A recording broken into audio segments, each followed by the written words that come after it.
Well, hey there, you're on the internet, I'm finally off of hardcore painkillers, and welcome to the Triple N Network, where all you newbie nib nerds can find all the news you'll need. Let's look at an ink today, shall we?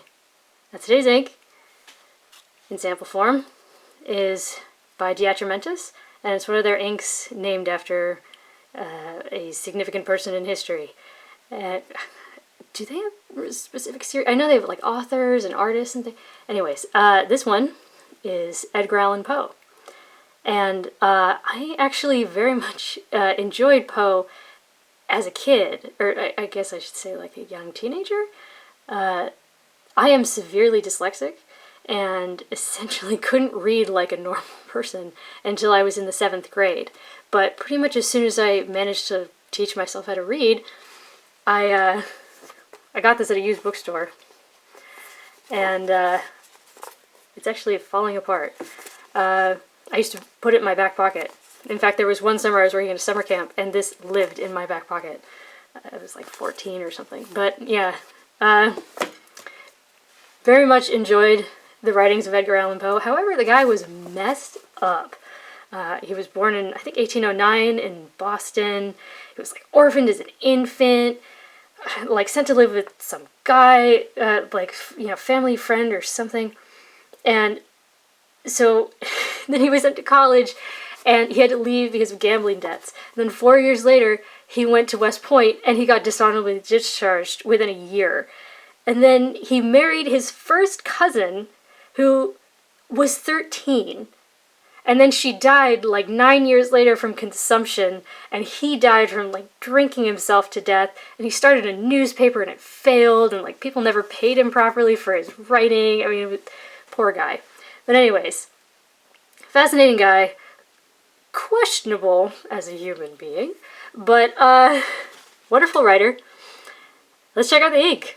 It's sort of a, I'd say it's like a medium dark ink, or maybe a dark medium ink, green. The pens that were used were this Italix Parson's Essential with a Broad Cursive Italic Stub, and this Knox Avicenna with an extra fine nib. I compare it to a few other inks. So here's Poe. And, okay, here's another DeAtramentis named after a famous person, Jane Austen, which is just a little more, it's slightly closer to an army green. Then Diamine Umber, which is actually remarkably close. It's just a touch darker, but I don't know if that's because it actually shades a great deal more. But, yeah, also Vimeo Green, which is just a bit more of that vibrant blue-green, and then Ackerman 26 Grünmarketsmag, which, again, is sort of just, I don't know, it's a bit grayer, but yeah, so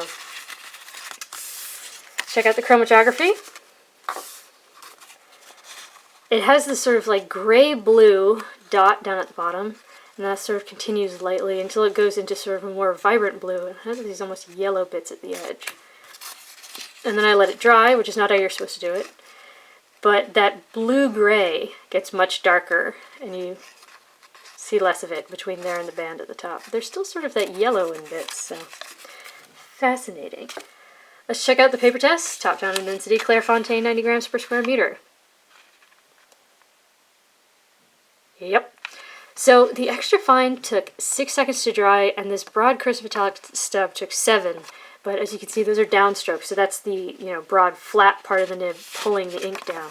So yeah, now this is a DeAtramentis ink, and it does experience what I've come to call DeAtramentis syndrome, which means the longer it's in the ink, the more the performance sort of takes a nosedive.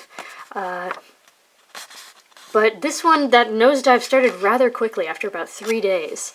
So, yeah. The thing is, there is some shading. There's a little bit of shading, but once it gets into this DeAtramentis syndrome, it's, I don't know, it's like it gets aggressive. It's almost like it attacks the paper. And we definitely see that here. If you look at long. Yeah, there. Not great. I actually kind of enjoyed this shade of green. I, you know, wish it was a bit more well-behaved. Yeah. Now, there is something about my Broad Cursive Italic Stubs. For some reason, you need sort of like an ink with a certain amount of surface tension to get it to write. Sometimes it really just doesn't want to write. But this one, this ink really worked in that pen. So I actually refilled it twice because for some reason this ink just worked really well. But yeah, it did dye the page a bit. It did feather and explode, but mostly at the edge. But actually it's fairly there, but that might be because the ink, once it gets into DeAtramentis syndrome, it sort of, yeah, it attacks the paper, it really sinks in, so I don't know. Next is Rhodia, 80 grams per square meter, where you do get some shading. The dry time for both was 6 seconds, but again, that's a downstroke, so something to keep in mind.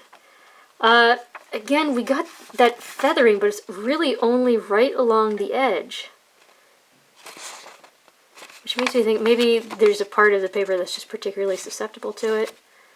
But yeah. No bleed. Only, you know, only that, well, actually only just almost there, but yeah, no spread, none of that stuff. There's no sheen. There's no echo really, except right along here at the edge. So I don't know, maybe it's a pressing problem. But oddly here, it didn't attack the page and remain like it did on Clairefontaine. Did dye the page, it did mostly wash away there. The camera's picking it up just a touch more than I can in person. That would be very hard to recover. Next is Tomoe River Paper, where I feel like because this paper really resists bleed and feather and spread so well that it's almost like it shows the ink at its best, because you really don't get any of those things. It does draw out dry times, so the extra fine took 10 seconds, the broad took 13, but again, that's the... You do get a decent amount of shading. There's no sheen, but you do get this kind of dark, it's almost like a black halo around the wettest parts. I don't know if I'm going to be able to get it on camera, but it's quite beautiful. And, yeah, so no bleed, no feather, no spread, no echo, no sheen. Well, echo, that's always a personal thing, but I consider myself very picky, and this would not bother me. Now, Tomoe River loves to let ink slide away when you add more water, and that is most certainly what happened here, and that is very much gone. You would have a very hard time recovering that. This is the world's worst 20-pound copier paper, where I only use the extra fine except to write the name. And world's worst copier paper plus DeAtramentis ink doing DeAtramentis syndrome is going to be problematic. Took 1.5 seconds to dry, all shading is gone. You get some serious feathering, if my camera will ever focus on what I want it to. There's significant spread. Now remember, this is only the extra fine, and in some parts it almost looks like it's writing like that broad. The line width got absolutely massive. And the flow was having trouble keeping up with the absorbency of the paper, which was just a pain in the butt. And considering this already is an extra fine, the fact that we're getting this really does not encourage. But again, this is the world's worst 20-pound copier paper. Now, because it's absorbent, it sort of sucks the ink in and makes it harder to wash it all out. But you do get some explodey feather cactus thing going on. But what's at the center is fairly dark and fairly there. Next is Mead Notebook Paper. Again, where I only use the extra fine except to write the name. And here it did a little bit better. You can see the spread isn't quite as bad. But, yeah, there's still no shading here. And it's pretty woolly. I think I describe it somewhere as having the texture of, like, wet wool. It's a little... But yeah, this paper really hates water. But, yeah, so what I was surprised by, it really dyed the page, but it didn't feather and explode so much. It almost looks like you get some of that yellow. I was like, you can see yellow in the chromatography. But, yeah, it did much better than I thought there. However, this is quite thin paper, and this is ink acting very aggressively. So, but again, because this is already an extra fine, that's not encouraging. So, Lastly is Moleskine notebook paper, where weird things happened, but, I mean, this is Poe, so we should expect that. Weird stuff happening towards the end. Classic. Anyways, 5 seconds to dry. Here it definitely took on that wet wool kind of look. And extreme feathering. I mean, this did look like something out of, you know, that Poe would describe like some kind of hairy monster. Well, actually, and that's not really a style. It's more scary people. But anyways, yeah, there's no shading. It's really not great. It didn't actually make it to the other side, but there is significant show through all throughout. Not great. And then the water test, it absolutely exploded and it dyed the page. But yeah. So, there you go. For your consideration. DeAtramentis, Edgar Allan Poe. Great works. Strange man.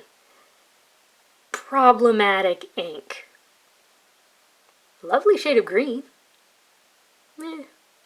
For your consideration from the Triple N Network, if you like the video, please give it a thumbs up. If you'd like to see more, please subscribe to the channel. And thanks for watching. Bye.